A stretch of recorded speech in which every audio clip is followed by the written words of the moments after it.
குருவே சரணம், குருவே துணை. என்னை ஈன்றெடுத்த தாய் தந்தைக்கும், ஜோதிடம் என்னும் மகா உன்னத கலையை கற்றுக் கொடுத்த அனைத்து குருமார்களுக்கும், அதேபோல் இங்கு பல்வேறு வகையில் பல ஜோதிட நுணுக்கங்களை மேடையில் பேசிய ஜோதிட வல்லுநர்களுக்கும் என்னுடைய நன்றிகளை தெரிவித்துக் கொள்கிறேன். நான் பேச எடுத்துக்கொண்ட தலைப்பு வாஸ்து. ஒரு மனிதனுக்கு அத்தியாயமாக தேவைப்படக்கூடியது இருப்பிடம். உணவு, உடை, இருப்பிடம். அந்த இருப்பிடம் அதுவும் ஒரு அத்தியாயம், மிக முக்கியமானது.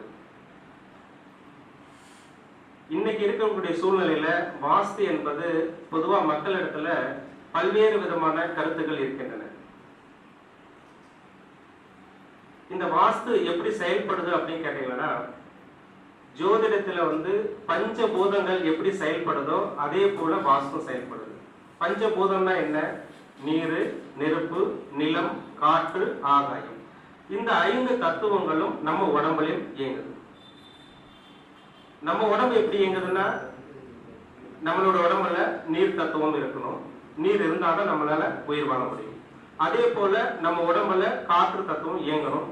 காற்று இருந்தாதான் நம்மளால உயிர் வாழ முடியும். நில தத்துவம்ன்றது பூமியினுடைய தத்துவம். இந்த பூமியினுடைய தொடர்பு இல்லாம நம்மளால உயிர் வாழ முடியாது. அதே போல ஆகாய தத்துவம். ஆகாயத்தில் என்னன்னா சூரியனுடைய ஒளி, அதனுடைய ஒளி தத்துவம் இல்லைன்னா நம்மளால வாழ முடியாது. ஏன் அப்படின்னு கேட்டீங்கன்னா, பொதுவா நம்ம எப்படி ஒரு விதை விதைக்கிறோம், அந்த செடி வளரணும்னா அந்த சூரியனுடைய ஒளி தேவை. அப்ப இந்த பஞ்சபூதத்துல நமக்கு முழுமையான ஆற்றல் நம்ம உடம்பு இயங்குது. நம்ம வாழ்றதுக்கு பஞ்சபூதம் மிக துணையா இருக்குது. அதே போல ஒரு வீட்டுல ஜீவராசிகள் தான் உயிர் வாழும். அது 2 காலையா இருக்கலாம், 4 கால ஜீவமா இருக்கலாம். பொதுவா உயிருள்ள ஆற்றல் அத்தனையுமே இயங்கிக் கொண்டிருக்கிறது. அப்ப அந்த வீட்டுக்கும் உயிர் இருக்கிறது அப்படின்னு நம்ம உணர வேண்டும். நம்ம ஒரு வீட்டுல என்ன பேசுறோமோ அதுவே நமக்கு ரிட்டர்ன் கொடுக்கும். நல்லது பேசினா நல்லது, கெட்டது பேசினா கெட்டது. அது நமக்கு பிரதிபலனா திருப்பி ரிட்டர்ன் கொடுக்கும். இதுதான் இந்த பிரபஞ்சம் நமக்கு உணர்த்தக்கூடியது. அப்ப நம்ம ஒரு வீடுன்றது என்னன்னா சுகம், சந்தோஷம், நிம்மதி. நம்ம வெளியில போய் 1000 கஷ்டப்பட்டு வந்திருப்போம். ஆனா வீட்டுல வந்தா கொஞ்சம் நிம்மதியா தூங்கணும், நல்லா சாப்பிடணும், அமைதியா இருக்கணும். இது போன்ற அமைப்பு அந்த வீடு தான் கொடுக்கும். அந்த வீட்டிலே சலனம் இருந்தால் எப்படி உயிர் வாழ முடியும், சிறப்பா இருக்க முடியும்? கண்டிப்பா முடியாது. அப்ப ஈசானியம் நம்ம சொல்றோம் இல்லைங்களா, அதாவது வடக்கு பகுதியும் கிழக்கு பகுதியும் சந்திக்கக்கூடிய பகுதி தான் ஈசான பகுதி. இந்த ஈசான பகுதியில நீரினுடைய ஆற்றல் இயங்குது. நீரினுடைய ஆற்றல் தான் மின்காந்த கதிர்வீச்சுல நீரினுடைய தன்மை அங்க அதிகமாக இருக்குது. அப்ப அந்த இடத்துல நம்ம என்ன செய்யலாம் அப்படின்னா, அந்த நீர் தத்துவம் பாத்தீங்கன்னா பொதுவா சிவனை பாத்தீங்கன்னா குறிக்கும். சிவன் தான் சந்திரனை சூடி இருப்பார் பிரைஸோடு. அப்ப அந்த ஈசான பகுதி சந்திக்கக்கூடியது நவ கிரகத்துல பாத்தீங்கன்னா புதன் பகவானை குறிக்கும். புதனை என்னது? சிறு குழந்தைகள். அதே போல நான் ஏன் ஈசனை சொல்றேன்னா, ஈசன் தான் ஆண் பாதி பெண் பாதின்னு சொல்றேன். அப்ப அந்த புதன்ற கிரகம் என்ன சொல்லுவோம்? ஆண் பாதி பெண் பாதி இயங்கக்கூடிய பகுதி. அப்ப ஒரு சிறு குழந்தைகளாக ஒரு ஆண் பெண் உணர்வு அடிப்படையில சிறு குழந்தைகளாக இயங்கக்கூடிய பகுதி தான் அந்த ஈசான பகுதி. அப்ப அந்த ஈசான பகுதினா குழந்தைகள் தெய்வத்துக்கு சமம் சொல்றோம் இல்லைங்களா.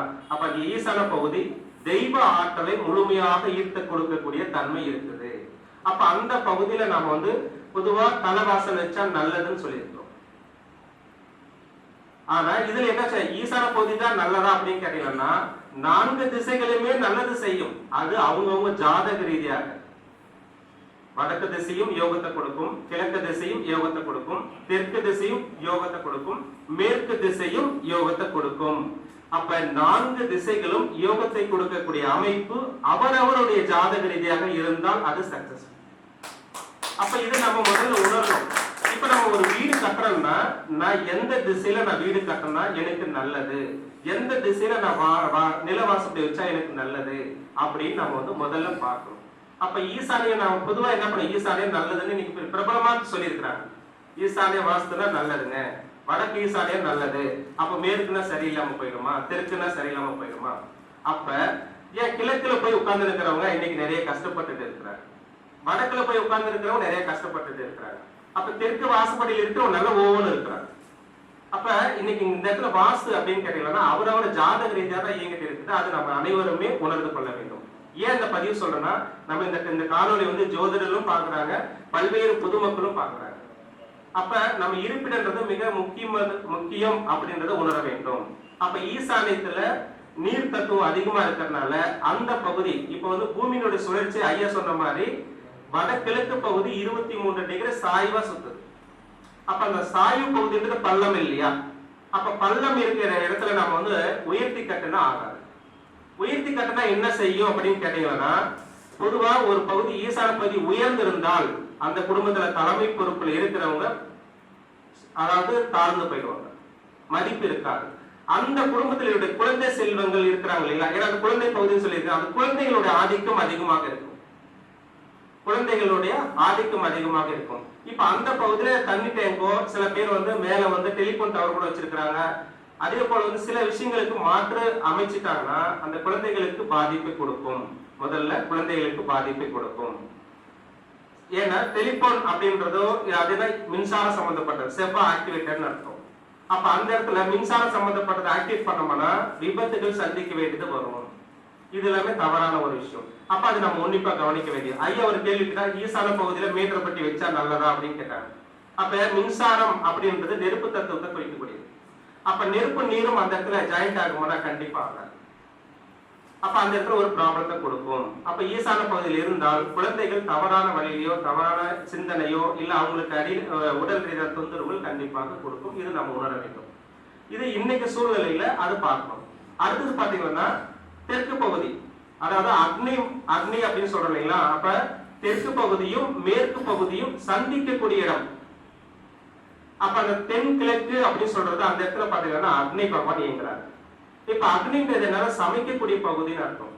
இன்னைக்கு சமைக்கக்கூடிய பகுதிக்கு வெளியே அப்ப கிழக்கு வாசத்தை வச்சிருப்பாங்க, அந்த பகுதியில படிக்கட்டு வச்சிருப்பாங்க, படிக்கட்டுக்கு அடியில ஒரு பாத்திரம் வச்சிருப்பாங்க. நிறைய வீட்டுங்களை இன்னைக்கு பார்த்திருக்கேன் வாஸ்து பகுதி. இப்ப இது சரியானா கண்டிப்பா அது தவறு. ஏன் அப்படின்னு கேட்டீங்கன்னா, பொதுவா ஞானிகள் முனிவர்கள் சிற்ப சாஸ்திரம் கூட சில அதாவது சமைக்கக்கூடிய இடம் அமிர்தம் சொல்லி இருக்கிறாங்க. அமிர்தம் இருக்கிற இடத்துல கழிவு வைக்கலாமா? கழிவு வைக்க கூடாது. அப்ப கழிவு வச்சா அந்த பகுதி கெட்டு போயிடும் இல்லையா? அப்ப அந்த சமைக்கக்கூடிய பகுதி கெட்டு போயிட்டா அந்த சமைக்கக்கூடிய ஆற்றல் நம்ம சாப்பிட நம்ம உடம்பு கெட்டு போயிடும். அப்ப உடல் ரீதியான நோய்களை நம்ம அனுபவிக்கக்கூடிய சூழ்நிலை உருவாகும். அப்ப அசுபம் என்பது அந்த பகுதியில் யார் இருப்பாங்க? அக்னி பகுதியில் அதிகமா பெண்கள் தான் இருப்பாங்க. அப்ப முதல்ல யாரை பாதிக்கும் அப்படின்னு கேட்டீங்கன்னா பெண்களை தான் பாதிக்கும். அப்ப பெண்களுக்கு உடல் ரீதியான தொந்தரவு. அப்ப என்ன மாதிரியான உடல் ரீதியான தொந்தரவு கொடுக்கும் அப்படின்னு கேட்டீங்கன்னா, அவங்க நின்று சமைப்பாங்க பாருங்க, அந்த நின்று சமைக்கக்கூடிய அந்த மேடைன்றது அவங்க வயிறு பகுதியை மட்டும்தான் குறிக்கும். வயிறு தொட்டுட்டே இருக்கும். அப்ப அவங்களுக்கு முதல்ல வயிறு சம்பந்தப்பட்ட கர்ப்பப்பை சார்ந்த உபாதைகள் கொடுக்கும். அதுக்கப்புறம் அந்த பகுதியில ஆழ்துளை கிணறு சில பேர் வைக்கிறாங்க, அதே போல செப்டி டேங்க் வைக்கிறாங்க. அந்த மாதிரி வச்சாலும் அது தவறான ஒரு பலனை கொடுத்து ஐயா சொன்ன மாதிரி தண்டுவரம் பாதிப்பு, கர்ப்பப்பை ரிமூவ் பண்ற இந்த மாதிரியான சூழ்நிலைகள் உருவாகும். அந்த பகுதியில இந்த மாதிரி தவறுகள் இருந்தால் அந்த குடும்பத்தில் வசிக்கக்கூடிய பெண் குழந்தைகள் தவறா சிந்திச்சு தவறான வழியில போகக்கூடிய ஒரு சூழ்நிலை உருவாகும். அல்லது அந்த பெண்களே கூட தவறான ஒரு சிந்தனையில ஆளாக்கப்படுறாங்க. அதனால அந்த குடும்பத்துல நன்மதிப்பு கிடைக்கிறது, அவங்களுக்கு அவப்பெயர் கிடைக்குது. அப்ப குடும்ப வாழ்க்கை திசை திருப்பி போட்டுருது. அப்ப அந்த ஈசான இது அக்னி பகுதின்றது மிக பிரதானம். ஏன் அப்படின்னு கேட்டீங்கன்னா, மகாலட்சுமி குடிக்கொள்ளக்கூடிய இடம் அக்னி. இப்ப எல்லாமே சொல்லுவாங்க மகாலட்சுமி இரவுல தான் வராங்க அப்படின்னு சொல்லுவாங்க. இரவுல வரக்கூடிய மகாலட்சுமி எங்க இருப்பாங்க அப்படின்னு கேட்டீங்கன்னா முதல்ல அக்னி பகுதியில் தான் இருப்பாங்க. அப்ப அந்த அக்னி பகுதியில இருக்கக்கூடிய அந்த அமைப்பு சாரம் கரெக்டா இருந்ததுன்னா அவங்களுக்கு செல்வம் செழிப்பு சிறப்பா இருக்கும். அந்த குடும்பத்துல எந்த ஒரு தடைகளும் இருக்காது, வருமானம் நல்லா இருக்கும். அந்த குடும்பத்துல இருக்கும் பெண் குழந்தைகள் ஆரோக்கியமாக இருப்பார்கள். இது மாதிரி தவறு செய்யும் பொழுது நமக்கு அது பாதிப்பை கொடுக்கிறோம். அதுக்கப்புறம் பாத்தீங்கன்னா தெற்கு பகுதியும் மேற்கு பகுதியும் சந்திக்கக்கூடிய பகுதி நிலத்தத்துவத்தினுடைய ஆதிக்கம் அந்த இடத்துல அதிகமாகும். ஏன் அப்படின்னு கேட்டீங்கன்னா, எப்படி வடகிழக்கு 23 டிகிரி சாஞ்சி இருக்குதோ அதே போல அந்த பகுதி உயர்ந்து நிற்குது. இப்ப நம்ம முன்னோர்கள் என்ன சொல்லி இருக்கிறாங்கன்னா, சிற்ப சாஸ்திரம் என்ன சொல்றா, ஒரு பகுதி உயர்ந்திருந்தால் அது சமநிலைப்படுத்தணும், வெயிட் வச்சு சமநிலைப்படுத்துங்கன்னு சொல்லி இருக்காங்க. ஒரு பகுதி தாழ்ந்து இருக்கிற பட்சத்துல இன்னொரு பகுதி ஏறி இருக்கும் இல்லையா, அது சமநிலைப்படுத்தணும். அப்பதான் நம்ம அந்த இடத்துல சிறப்பா வாழ முடியும். அந்த பகுதியில நீங்க ஏதாவது ஒரு பாரமாக வெயிட்டாவோ தண்ணி டேங்கோ இந்த மாதிரி நீங்க வையுங்க அப்படின்னு சொல்லியிருக்கிறாங்க. இன்னொன்னு, அந்த பகுதியில ஐயா சொன்ன மாதிரி பூமி தத்துவம் சொல்லலையா, பூமியில நம்ம என்ன பண்றோம், வெள்ளாமை விதைக்கிறோம். நெல், சோளம், ஆரியம் இது மாதிரி தானிய வகையில விதைக்கிறோம், உற்பத்தி ஆகுது, விருட்சம் அடையுது. அப்ப அந்த விருட்சம் அடையக்கூடிய பகுதின்றதுதான் ஆண் பெண் சேர்க்கை, குடும்ப இனவிருத்தி அடையறதுக்கு அந்த தென்மேற்கு பகுதி சிறப்புன்னு சொல்லியிருக்கிறாங்க. அந்த தென்மேற்கு பகுதியில் யார் இருக்கிறாங்க அப்படின்னு கேட்டீங்கன்னா நிருதி பகவான், நைநிருதி பகவான். அப்ப நைநிருதி அந்த இடத்துல நம்ம நவ கிரகங்கள் என்ன எந்த மாதிரியான கிரகம் சொல்லுவோம் கேட்டீங்கன்னா ராகு பகவான். ராகு பகவான் தான் அந்த உணர்ச்சிகளை தூண்டக்கூடியவர். அப்ப ஆசை இருந்தாலே அந்த இடத்துல இன உற்பத்தி உருவாகும். அப்ப அந்த இடத்துல ராகு இருக்கக்கூடிய இடத்துல பஞ்சமத்தை வைக்கிறாங்க. அந்த ஆண் பெண்ணுடைய அதாவது சுகம் சிறப்பா இருக்குது, அந்த குடும்பம் வந்து வம்ச விருத்தி அடையுது, குழந்தை பேர் அடையுது. அந்த குடும்பத்துல தலைமை பொறுப்புல இருக்கக்கூடிய தலைமை தாங்கக்கூடிய அந்த குடும்பத்துல கணவரா இருக்கலாம், தந்தையா இருக்கலாம், ஆண்களுடைய ஆதிக்கம் சிறப்பா இருக்கும். அந்த மாதிரி இடத்துல ஏதாவது ஒரு வகையில் தவறு பண்ணிடுறாங்க. அப்ப தவறு செய்யும் பட்சத்துல என்ன நடக்குதுன்னு கேட்டீங்கன்னா அந்த ஆண்களுக்கு அந்த இடத்துல மதிப்பு இழந்துடுறாங்க. நிறைய குடும்பத்துல பாருங்க, பெண்ணுடைய ஆதிக்கம் அதிகமாக இருக்கும், ஆணுடைய ஆதிக்கம் குறைவா இருக்கும். அப்ப இந்த மாதிரி தவறு இருக்குது. இது இன்னொரு வகையில ஒப்பிட்டு பார்க்கலாம். எப்படி ஒப்பிட்டு பார்க்கலாம்னு கேட்டீங்கன்னா, நம்ம ஒரு வீடு கட்டியிருப்போம், நமக்கு பக்கத்துல ஒரு வீடு இருக்கு, இது சூழ்நிலை வாஸ்துன்னு அர்த்தம். நவீன முறையில வந்து சூழ்நிலை வாஸ்து ஆராய்ச்சி பார்க்கணும் சொல்லி. ஏன்னு கேட்டீங்கன்னா நம்ம மனையும் நம்ம பக்கத்துல இருக்கிற மனையும் ஒப்பிட்டு பார்க்கணும்னு சொல்லி இருக்கிறாங்க. ஏன் அப்படிங்கிற நம்ம பக்கத்து மனைக்கு அந்த பகுதி ஈசான பகுதியா இருந்ததுன்னா தென்மேற்கு பகுதியில இவங்களது மேற்கு பகுதியா இருக்கும். அப்ப அந்த இடத்துல அவங்க வெளிப்பக்கத்துல இருக்கிறவங்க ஒண்ணு ஆழ்துளை கிணறு வச்சிருக்கலாம், இல்ல தொட்டி வச்சிருக்கலாம். அப்ப இந்த பகுதியை பாதிக்கும், ரெண்டு கனெக்டட் ஆகும். இது தடுக்கிறதுக்கு என்ன பண்ணா ஆகாய தத்துவத்தை இயங்கணும். ஆகாய தத்துவம் எப்படி இயங்கும் அப்படின்னு கேட்டீங்கன்னா, ஒரு வீடு இருக்குதுன்னா அந்த வீட்டை சுத்திலும் வர மாதிரியான ஒரு காம்பவுண்ட் வால் கட்டிட்டு ஆகாய தத்துவம் இயங்கும். ஆகாய தத்துவம் இயங்கும். அப்ப அந்த காம்பவுண்ட் வால் என்னன்றதுன்னா நமக்கு எப்படி இந்த சட்டை நமக்கு பாதுகாப்போ அதே போல அந்த வீட்டுக்கு காம்பவுண்ட் வால் பாதுகாப்பு. அப்ப அந்த பகுதியில் அடுத்த வீட்டுகளுடைய அந்த ஓதம் நமக்கு அடிக்காமல், நமக்கு பாதிப்பு கொடுக்காமல் இருக்கிறதுக்கு அந்த காம்பவுண்ட் வால் நம்மளை பாதுகாக்குது. இன்னைக்கு என்ன தவறு பண்ணாங்க இந்த காம்பவுண்ட்ல என்னன்னு கேட்டீங்கன்னா, ஒரு பக்கத்து போயிட்டு வீட்டுல செவத்துல இணைச்சிருவாங்க. அது காம்பவுண்ட் வால் கிடையாது. காம்பவுண்ட் காம்பவுண்ட் வால் என்னன்னு கேட்டீங்கன்னா, நம்ம ஒரு வீட்டுல ஒரு பூஜை பண்ணுவோம், ஒரு சாம்பூசனக்காய் சுத்துவோம், எலுமிச்சை மரம் சுத்துவோம், டிஸ்டி சுத்துவோம். அந்த டிஸ்டி சுத்துறது அந்த வீட்டையே வலம் வரணும், அப்பதான் முழுமையான இது நிவர்த்தி. ஆனா இன்னைக்கு அது மாதிரி செய்யறது இல்லை. அப்ப எப்படி அவங்களுக்கு ஆகாய தத்துவம் இயங்கும்? ஆகாய தத்துவம் இயங்கினாதான் ஒரு செடி எப்படி வளர்ச்சி அடையுதோ அதே போல குடும்பம் வளர்ச்சி அடையும். அப்ப ஆகாய தத்துவம் இல்லைன்னா அந்த குடும்பத்துல வளர்ச்சி அடைய முடியாது, கஷ்டத்தை அனுபவிச்சுட்டே இருப்பாங்க. அப்ப அந்த பகுதியில் வரக்கூடிய தவறுனால அந்த குடும்பம் கஷ்டத்துல இருக்கும். கணவன் மனைவி கொண்டாட கருத்து வேறுபாடு பிரச்சனை இருந்துட்டே இருக்கும். அப்ப தவறான வழியில கணவன் ஒரு வழியாகவும் மனைவி ஒரு வழியாகவும் சிந்திக்கக்கூடிய ஒரு சூழ்நிலை உருவாயிடும். அப்ப அந்த இடத்துல குடும்பத்துல நிம்மதி இருக்குமா? இருக்காது. அப்ப இதை நம்ம உணர்ந்துக்கணும். அப்ப தென்மேற்கு பகுதி எப்படி அக்னி பகுதி பிரதானமோ அதே போல தென்மேற்கு பகுதி அதை விட பிரதானம். ஒரு ஆண் பெண் இந்த பிரபஞ்சத்துல ஒரு மனிதன் பிறந்துட்டா இன்ப சுகத்தை அடையாம அவனுடைய பிறவி பயன் போகாது. அந்த இன்ப சுகத்துக்கு அதிபதி தான் ராகு பகவான். அப்ப இந்த இன்ப சுகத்தை முழுமையா யார் அடைகிறாங்களோ அவங்கதான் அந்த மோட்சம் என்ற ஒரு விடுதலை என்ற ஒரு விஷயத்தை அடைவாங்க. மோட்சம் என்னன்னா நம்ம பஞ்ச ஜாதகத்துல என்ன சொல்லுவோம்? மோட்சம் என்பது நம்ம அது இறப்பீடு கிடையாது. மோட்சம் என்பது ஒரு கஷ்டத்துல இருந்து விடுபடுறதுன்னு அர்த்தம். அப்ப இந்த கஷ்டத்துல இருந்து நம்ம விடுபடணும் அப்படின்னு கேட்டீங்கன்னா அந்த ராகுன்ற ஒரு பகுதி சிறப்பா இருந்தா அவங்க வாழ்க்கையில மேன்மை அடைய முடியும். அதுக்கப்புறம் பாத்தீங்கன்னா வடக்கு பகுதியும் மேற்கு பகுதியும் சந்திக்கக்கூடியது வடமேற்கு பகுதி. அப்ப இந்த வடமேற்கு பகுதி எப்படி இருக்குன்னு கேட்டீங்கன்னா அந்த பகுதி காற்று தத்துவம் இயங்கிட்டே இருக்கு. இந்த காற்று தத்துவம் இயங்கிட்டே இருந்ததுன்னா காற்று நமக்கு எப்படி சுவாசம் நல்லா இருக்கணும்னு நினைக்கிறோமோ அதே போல அந்த காற்று தத்துவம் அந்த பகுதியில வாயு பகுதி வெளியேற்றக்கூடிய நம்ம எப்படி சுவாசிக்கிறோம், ஒண்ணு நல்ல காத்து இருக்கு, இன்னொரு கெட்ட காத்து இருக்கும். நல்லது உள்வாங்கும், கெட்டது வெளியேற்றுவோம். அதே போல அந்த கெட்டதை வெளியேற்றக்கூடிய பகுதி அந்த வாயு பகுதி. அப்ப அந்த பகுதியில பாத்ரூம் கழிவறைகள் வைப்பது சிறப்பு. அப்ப அதை தாண்டி நம்ம ஏதோ ஒரு வகையில தவறு பண்ணியிருந்தோம்னா அந்த குடும்பத்துல செல்வம் தங்காது, கடன் பிரச்சனை கூடுதலாகும். இன்னொன்னு பாத்தீங்கன்னா நாம எப்படி ஈசான பகுதி மகாலட்சுமி அனுகிரகம் உள்ள வராங்க அப்படின்னு சொல்றோமோ அதே போல அந்த வாயு பகுதி கெட்டு போச்சுன்னா மகாலட்சுமி நம்ம குடும்பத்துல தங்காது. ரைட்டுங்களா? அப்ப அந்த பொதுவா மகாலட்சுமி வீட்டுல தங்குறாங்கன்னு சொன்னா முதல்ல அவங்க பாக்குறது கிச்சன் பகுதியும் அடுத்தது வாயு பகுதி தான் பார்ப்பாங்க. யாருக்கெல்லாம் வந்து அந்த அந்த வீட்டுல வந்து வாயு மூலை சிறப்பா இருந்து அக்னி மூலை சிறப்பா இருந்ததுன்னா அந்த குடும்பத்துல செல்வங்கள்ல எப்பவுமே சிறப்பா இருப்பாங்க. அது என்னது? பணம் பொருள் மட்டுமே இல்ல, குழந்தை செல்வங்கள்லயும் சிறப்பா இருப்பாங்க. அந்த குடும்பத்தில் இருக்கிற குழந்தைகளும் நல்லா படிப்பாங்க, நல்ல யோகமாகவும் இருப்பாங்க, குடும்பத்தினுடைய சொல் பேச்சு கேட்டு ஒற்றுமையா செயல்படுவாங்க. இதெல்லாமே மாறா, இயற்கைக்கு மாறா இருந்தால் அந்த குடும்பமும் மாறிதான் இருக்கும். இது மாற்றம் கிடையாது. இப்படி ஜோதிடத்துல நம்ம எப்படி லக்னத்தை தொட்டு நிறைய ஜோதிட பேசியிருக்கிறாங்க. லக்னம் என்பது உயிர் புள்ளி, லக்னம் என்பது இந்த சுவாசம். இந்த சுவாசம் இல்லைன்னா இந்த உடம்பு இயங்காது. அப்ப அந்த லக்னம் தான் பிரதானம். லக்னத்தை தொட்டுதான் ஒவ்வொரு பாவமும் 12 பாவமும் இயங்குது. அந்த லக்னத்திலிருந்து 4ஆம் இடம் சுகம். 4ஆம் இடம் என்பது சுகம். அந்த சுகம் தான் வீடு.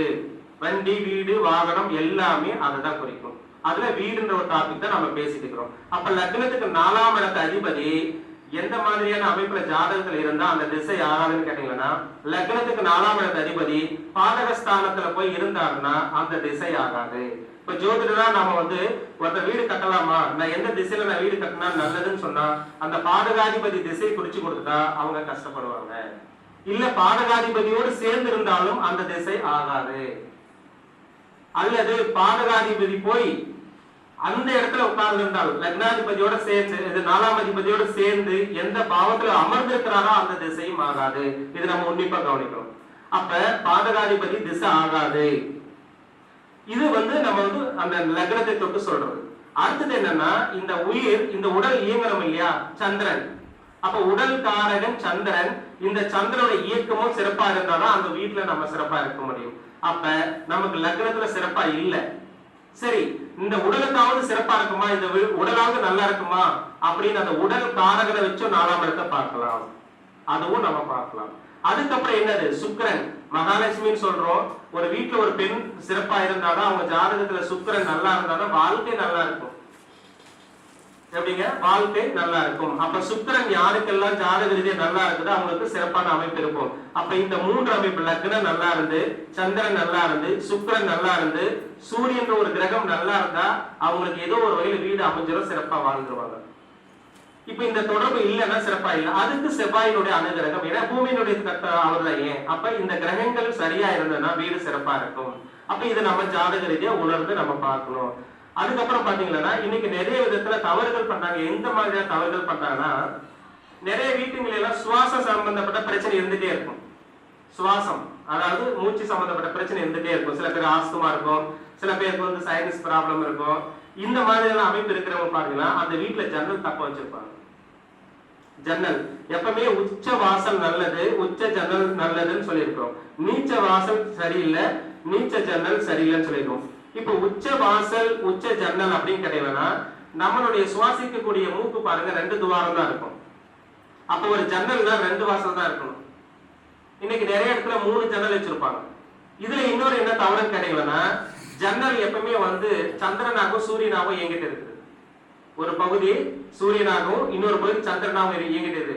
அப்ப இந்த 2 ஜன்னலும் அதனுடைய திறக்கக்கூடிய பகுதி 2 ஒன்னா சேரணும். சூரியனும் சந்திரனும் இப்படி திறக்கிறாங்கன்னா பகல் பொழுதுன்னு அர்த்தம், இப்படி சாத்துறாங்கன்னா இரவு பொழுதுன்னு அர்த்தம். அப்ப இரவு பொழுது சந்திரனும் சூரியனும் ஒன்னா சேராங்க, பகல் பொழுதுல சந்திரனும் சூரியனும் பிரிகிறாங்க. எப்படி பிரிகிறாங்க? பிரியறதுல வெளியில போறாங்க. சூரியன் அந்த குடும்பத்துக்கு அதிபதி, அவர் வெளியில வேலை வெட்டிக்கு போறாரு. சந்திரன் அந்த வீட்டை பாதுகாக்கிறார்.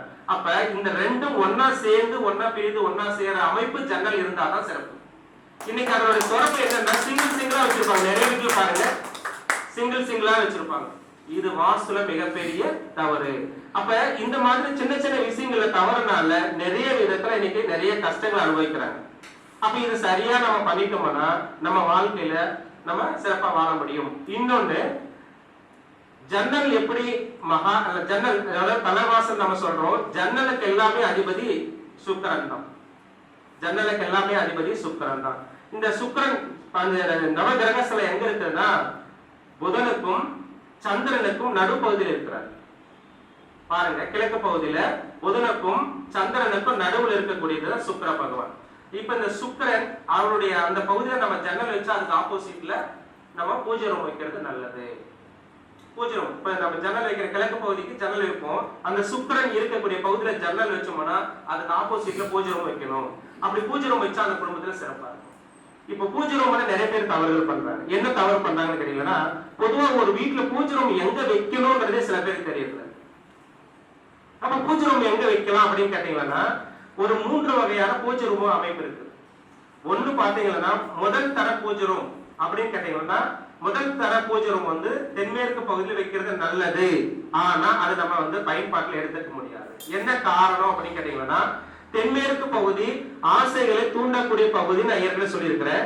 அந்த பகுதியில நாம வந்து ஒரு ஆன்மீகத்தை வச்சா அது சிறப்பா இருக்காது. ஆண் பெண் சேர்ந்து இருக்கக்கூடிய பகுதியா இருக்கிறதுனாலையும், ரெண்டாவது ஒரு தென்மேற்கு பகுதியில ஒரு பூஜை ரூம் வச்சா ஆச்சார அனுஷ்டானத்தை கடைபிடிக்கணும்.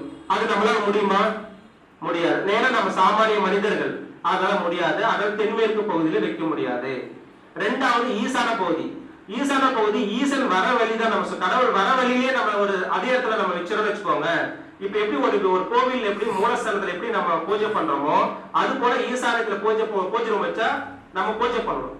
ரெண்டாவது பூஜை ரூம் வச்சுட்டா ஜன்னல் இருக்கக்கூடாது. இப்ப நீங்க பாருங்க, நிறைய கோவில்ல மூலஸ்தானம் பார்த்தீங்கன்னா எந்த ஒரு ஓப்பனும் இருக்காது. அப்ப அந்த ஈசான பகுதியில நம்ம ஓப்பன் வைக்கணும் இல்லையா? அப்பதான் நல்லது. அப்ப அந்த பகுதியில் நம்ம பூஜை ரூம் வச்சுட்டு நம்ம வந்து ஓப்பன் விடாத பண்ணோம்னா அது நமக்கு தெய்வம் அறைப்பட்டு போயிடும். அப்ப நம்ம ஆச்சார அனுஷ்டானத்தை அதுவும் கடைபிடிக்க முடியாது. அப்ப எங்க சார் பூஜை ரூம் வைக்கலாம் அப்படின்னு கேட்டீங்கன்னா, பொதுவா ஒரு வீட்டுக்கு மைய பகுதி, மேற்கு மைய பகுதி. மேற்கு மைய பகுதி யார் அந்த இடத்துல அதிபதியா இருக்கிறார்னா வருண பகவான். வருண பகவானுக்கு நவகிரகத்துல அங்க என்ன கிரகம் இருக்குன்னா சனி பகவான். சனி பகவான் தான் நீதிக்கும் நேர்மைக்கும் கட்டுப்பட்டக்கூடியவர். நம்ம என்ன செய்யறோமோ அதை கொடுக்கக்கூடியவர் தான் சனி பகவான். நம்ம நல்லது செஞ்சா நல்லது கொடுப்பார், கெட்டது செஞ்சா கெட்டது கொடுப்பார். இது அனுபவிச்சே தீரணும். அது மாத்திரம் இல்ல, அவர் இருக்க வேண்டிய இடத்துல நீங்க ஒரு பூஜை ரூம் வச்சீங்கன்னா உங்களுக்கு ஒரு நல்ல சிந்தனை வந்து உருவாகும். ரைட்டுங்களா? இதை தாண்டி நீங்க பூஜை ரூம் எங்க வச்சாலும் சிறப்பா இருக்காது. சில பேர் எடுத்து அக்னி மூலையில பூஜை ரூமா கும்பிடுறாங்க. அக்னி மூலையில பூஜை ரூம் வச்சா நல்லதான்னு கேட்டா, அங்க நல்லது சமைக்கிறோம், அசைவமும் சமைக்கிறோம். இப்ப சாமானிய மக்கள் வந்து அந்த இடத்துல முறையா பயன்படுத்த முடியுமானா முடியாது. இப்ப பூஜை ரூம் தனித்து இருக்கிறது தான் நல்லது. அது மேற்கு மையப்புள்ளியில் அமைறது சிறப்பு. இப்ப நிறைய பேர் ஒரு சில கேள்வியில கேட்க நினைப்பாங்க. பஞ்சபூதத்துல 5 பஞ்சபூதம் இயங்கணும்னு சொல்றோம். அது எப்படின்னா, ஒரு வீட்டுல 4 மூலைகள், ஈசானியம், அக்னி, நிருதி, வாயு, இந்த 4 பகுதியில மட்டும்தான் இந்த தத்துவத்தை நம்ம பார்க்கணும். நடு சென்டர்ல நம்ம ஒரு பெட்ரூம்ல போயிட்டு இந்த தத்துவத்தை நம்ம பாக்குறோம்னா பார்க்க கூடாது. ஏன் அப்படின்னு கேட்டீங்கன்னா, இப்ப அக்னி மூலை நிருதி மூலையில நம்ம போறோம். அந்த பெட்ரூம் அங்க அமைக்கலாம்னா அந்த அக்னி நம்ம போய் அங்க சமைக்கிறதுல எங்க பெட்ரூம்ல போய் நம்ம சமைக்கிறோமா? அப்ப அந்த இடத்துல நம்ம அக்னியை நம்ம பார்க்கணும்னு அவசியம் இல்லை. ஆனா நம்ம சாப்பிடக்கூடிய பொருள் வெளியேற்றோம்ல, அந்த வாயு சம்பந்தப்பட்டதை நம்ம பார்க்கணும். ரைட்டுங்களா? ஏன்னா அது முக்கியமானது.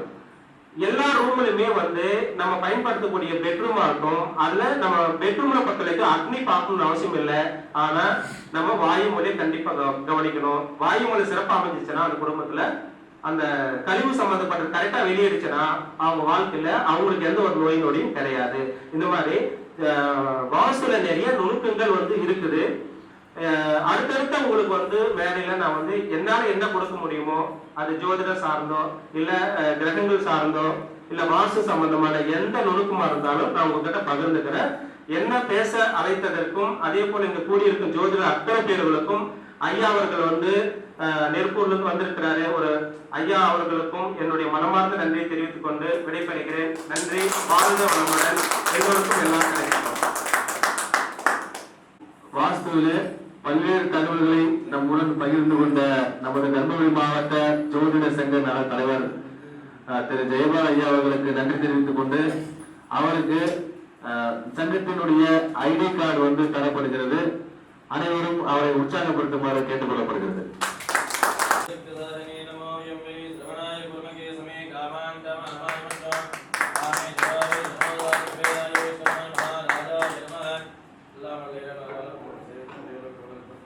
Thank you.